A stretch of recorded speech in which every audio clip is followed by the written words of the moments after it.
बाबा जी की जय हो। दादा से हम लोग बात कर रहे हैं, आशीर्वाद ले रहे हैं। दादा के साथ साथ महाराज जी और माँ का आशीर्वाद भी हम सबको प्राप्त हो रहा है। दादा की साथ हम आज बाबा की दिनचर्या के बारे में बात कर रहे थे। दादा ने बताया किस तरह से दिन शुरू होता था। अब आगे चलते हैं। उसमें महाराज जब कभी मतलब जैसे प्रसाद क्या बनता था, तो एक तो महाराज कहते थे सुकड़ी। सुकड़ी, हाँ, सुकड़ी मैंने आटे की कसार जिसको कहते हैं हमारे वहाँ, जी कसार। हाँ, कसार। उसमें गुड़ के टुकड़े पड़ते थे, छोटे छोटे टुकड़े। अच्छा। और वो बटर ऑयल आता था उस टाइम में, भक्त लोग भेज देते थे, बहुत बड़े बड़े टिन होते थे। बटर ऑयल देसी घी का वो हुआ फॉर्म हुआ। अमेरिका से बहुत आता था बटर ऑयल। मैंने खाया हुआ है। उसकी सुकड़ी, उसका हलवा, बेसिकली पूरी और सब्जी, आलू की सब्जी और पूरी, वो महाराज कंटिन्यूअस।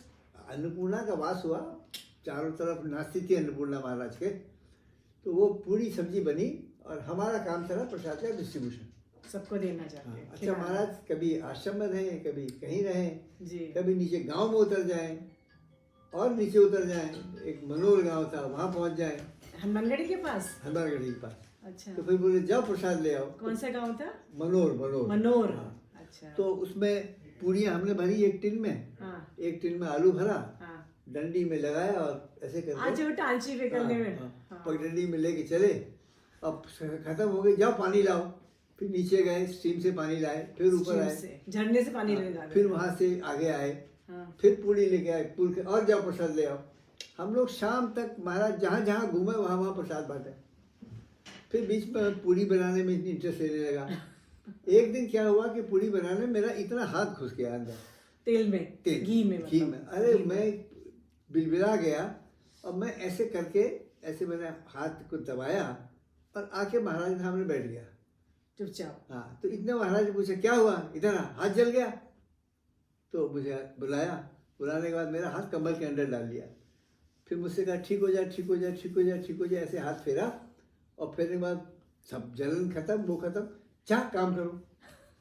अरे मैं क्या बताऊं, जो ऐसा चमत्कार आबरा का डाबरा बच्चे करते हैं, बाबा ने वही किया। की मैं क्या बताऊं। और वहाँ पे महाराज एक तो कमरा था, आजकल उस कमरे में हनुमानगढ़ में भंडारा होता है। आटा आटा रखा रहता है, सामान भंडारा रहता है। वहाँ महाराज ऊपर दुछत्ती बैठ जाते थे, ऊपर चढ़ के। हाँ, फिर सीढ़ी से नीचे ऊपर लोग जाते थे ऊपर, और थोड़ी देर में दर्शन किया। मैंने कौतुक होता था, कौतुक उनका।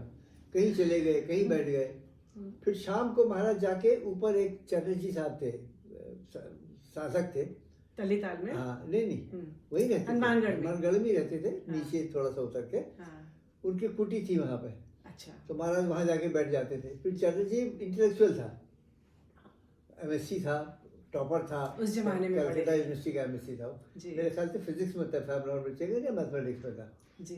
तो चटर्जी साहब थे, उनके पास बैठ जाते थे। शाम को काफी देर बैठते रहते थे। तो मैंने कौतुक होता ना, कौतुक, हर वक्त कुछ न कुछ महाराज के साथ कौतुक होता था, और कुछ न कुछ होता रहता था। बीमार लोग आए, परेशान लोग आए, भक्त है रोते हुए आए, हंसते हुए आए, खिलखिलाते हुए आए, मजे रहते थे वहाँ पे। उसमें एक हब्बा थे, हब्बा जी। एक दिन महाराज को एक आदमी एक इतनी बड़ी मृगी कस्तूरी दे गया। कस्तूरी, मृगी कस्तूरी, मृग की देवी, बहुत दुर्लभ है कस्तूरी का मिलना। तो वो एक उस टाइम में जब फोटोग्राफी की फिल्म के डब्बे आया करते थे, कोडैक के, उसमें भर के लाया था। वो बड़ा खूबसूरत डब्बा होता था। तो महाराज ने उसमें हब्बा को दे दिया, ले हब्बा रखो।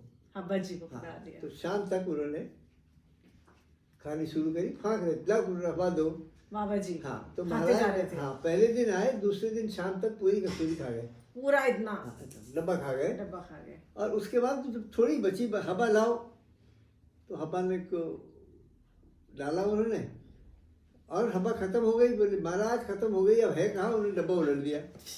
बोले हब्बा हमको कुछ नुकसान तो नहीं होगा? अरे महाराज, हब्बा ने कहा अरे महाराज, अग्नि ठहरी, जो खाओगे भस्म है वहां पे। हब्बा हब्बा इमोशनल हो गए वो। तो मैं क्या बताऊं, सवेरे से बाल रूप में दिखाने लगे ना। एक वहाँ पे उमादास शुक्ला जी भी रहते थे भंडारे में। जी जी। वो चूरन रखते थे, राजवाड़ चूरन। तो चूरन जो है खाते थे महाराज, बीच बीच में निकाल के उसे खिला, चूरन खिला, तो जेब से निकाल के देते थे। हमको बड़ी कंजूसी देते थे। अच्छा, थोड़ा सा। हम रात को निकाल के उनकी कोट के जेब से उनके हाथी खा जाते। अच्छा, चुपचाप निकालने का मजा अलग हनुमान ही गढ़ी है। का खेल जो था ना, वो जो दिन थे, वो हमने इतना अमृत पाया, इतना अमृत पाया, ऐसा खेल देखा। लेकिन साथ साथ हमने महाराज का ब्रह्मत्व भी देखा। अच्छा। हाँ, मैंने एक तरफ से तो विनोद देखा, कौतुक देखा, लेकिन एक तरफ से महाराज का ब्रह्मत्व भी देखा। देखिए, अब हम आपसे अगले में बात करेंगे कि दादा ने किस तरह से ब्रह्मत्व देखा बाबा का। तब तक आपसे मिलते हैं। जय राम जी की।